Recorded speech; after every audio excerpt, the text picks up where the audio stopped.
Ассаламағалейкум, Екі Тұқай YouTube каналының тұрақты көрермендері.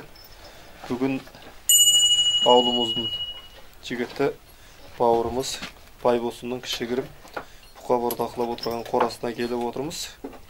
Сіздерменен қазір жемді қалай береді, қай кезде су береді, қай кезде шөп береді, сол туралы айтып өтетін боламыз. Қанша ай тұрғаны жайлы бізбен бірге болыңыздар. Ассаламағалейкум, қазақ елі. Мынау бүгінгі айтатыным қорада мал, бұқа бордақылау тәсілдерін өзімнің кішігірім тәжірибемді айта кетейін. Мынау екінші партиядағы бұқалар, мыналар жас жарымдар. Бұлардың тұрғанына 5 айға жоқ болды. Бұйырса жақында шығады. Енді беретін жемім арпа, бидай, кебек. Сол шөпмен ғана байлаймын, жоңышқа жейді, шөп жейді.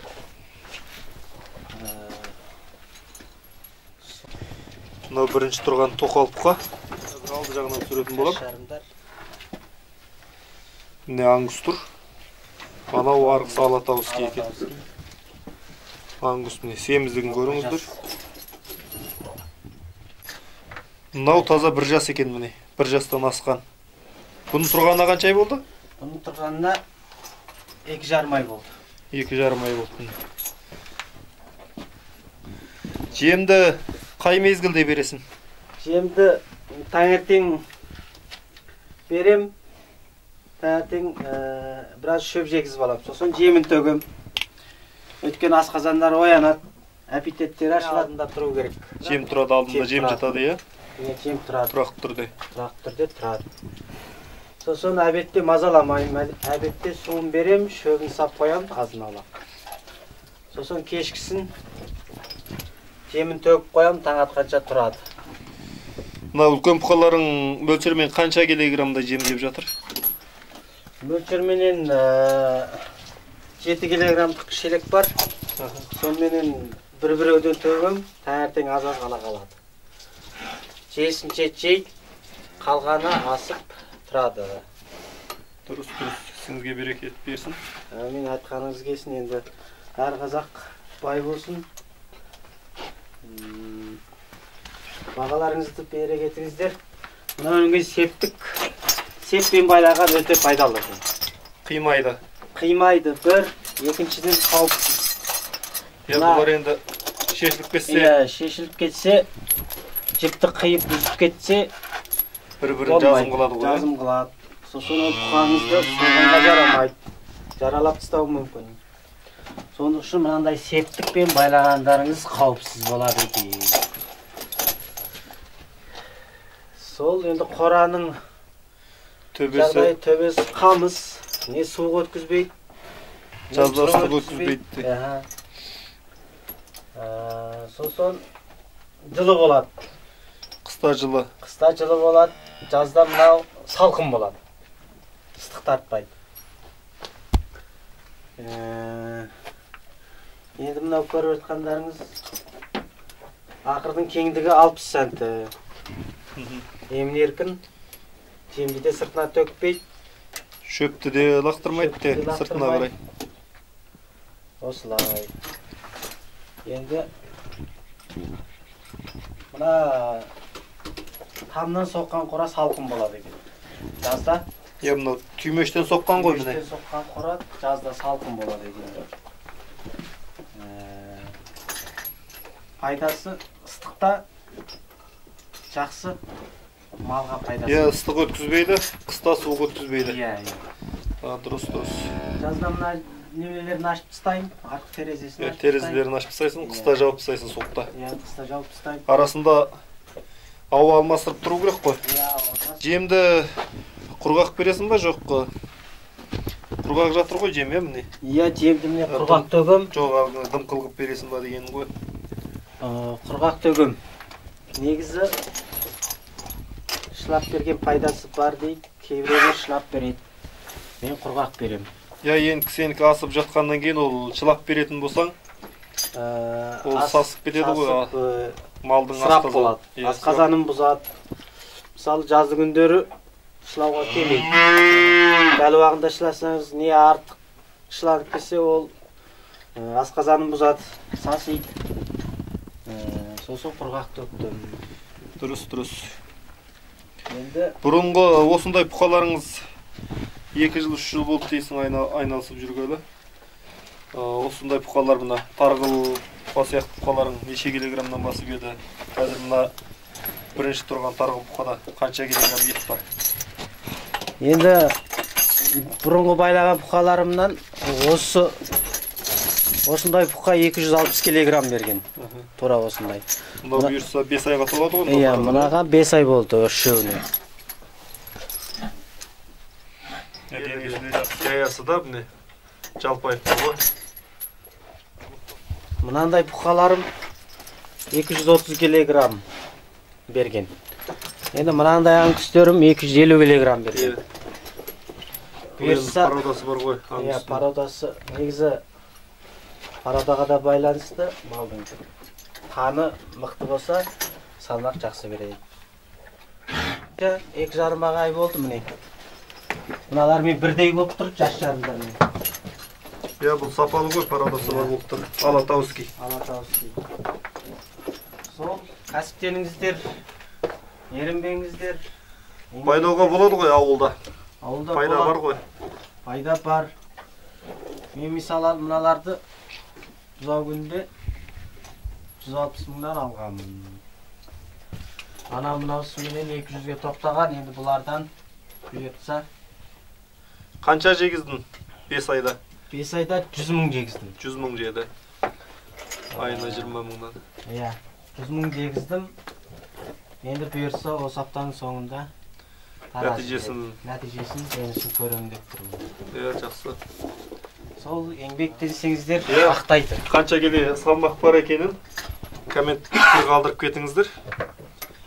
Қандай семірген туралы. Шөпті қалай беріп жатсың қазір сонда? Турап бересің ғой? Турап беремін. Дравелкіні осы жақында алдырдым. Бұрынғой жоңышқанында сол күйінде салатымын. Ол кішкене сырап болады ғой? Ол кішкене басына шашып.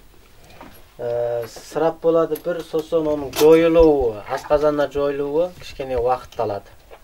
Ал дравелкімен жегізіп турап берсеңіз, ол жұмсақ, қортуына да жақсы семіреді екен. Онда тәжірибе қылып көрдім. Сосын дравелкіні жақында заказбен алдым. Қазір қосып көреміз ғой. Шөпті турайтын туралы. Қазір видеоға түсіріп көрсетеміз қазір. Дравелкіні қосып жатыр.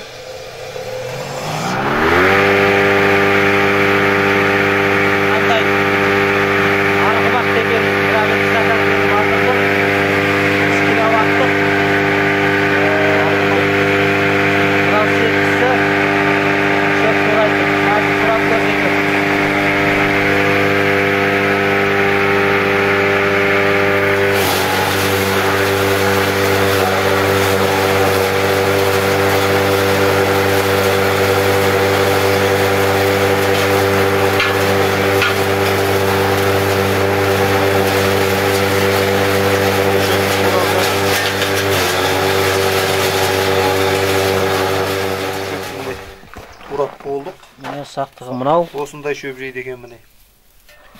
Мынау қортуына да жақсы, сато тез семіреді. Эконом бір жақ. Сырап болмайды. Сырап болмайды. Дұрыс.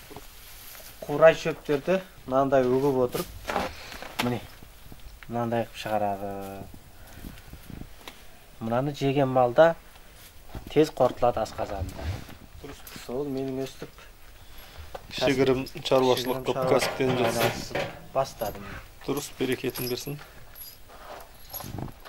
Жемді құрғақтайым, міне лаван ішіне араластырып алам. Бірінші арпаны төгем, екінші бидайды төгем, үшінші кебекті төгіп, өстіп Qancha пайыздан? Арпадан мөлшермен 40 келе. Әзіргі жем күшті мынау. Иә. Арпадан 40 келе, бидайдан 50 келе. Иә. Килограмм. Бидай көп болып тұр екен ғой. Иә, бидай көбірек. Өйткені соңғы айы бұл. Иә. Малдың шығатын. Кебектен 15-те 10 килограмм қосылады. Кебек аз иә құрана қортылып тұру үшін. Иә, қортылып тұру үшін. Ана шелекпен бересің ғой сонда? Қандай? Мынау енді осы шелекпенен біреуіне кешкісін таңертең бір-бірден төгім. Кешке біреу таңертең біреу. Таңертең біреу төгім. Бұзаушы. Бұзауға да бір шелектен төгім бәрі каждыйне. Әр қайсысына бір шелектен төгім. Бұзаудың жем 4-те 4,5 келе маңайында екен. Мына таңертең салған жем міне. Әлі жатыр екен. Қалғандары. Ешқандай алып тастамайды, тағы да үстіне жем салып жей береді. Сол кезде жақсы семіреді деп тұр. Иә, сосын бұл дәл уағында беріңіздер, мал байлап атсаңыздар. Сосын мейіріммен, ынтаңызбен, көңіліңізбен берсеңіз, бұда сіздің еңбегіңіз жемейді, жақсы пайда қалдырады. Еңбек етсең ерінбей, тояды қараң тіленбей дейді ғой. Иә. Еңбектеніп, бастап жатқан кәсібің алға домалай берсін. Сосын асты қораның тақтай. Бетон үстінен тақтай. Сіз өтпейді ешқандай. Өтпейді ешқандай. Сосын бұны осы тақтайдың пайдасы іш кебу аз болады екен. Кейбір малдардың іш кеуіп жатады. Бұл тақтай сіз өткізбейді суықта. Су ішкеннен кейін іш кебу мүлдем болмайды екен. Жоқтың қасы болады екен. Бүгін міне Байбосынның қора-жайымен танысып, байлап отырған бұқаларын көрдік. Ал енді сәттілік. Барлық қазақ бай болсын дейді ғой. Ұранымыз міне қазақтың.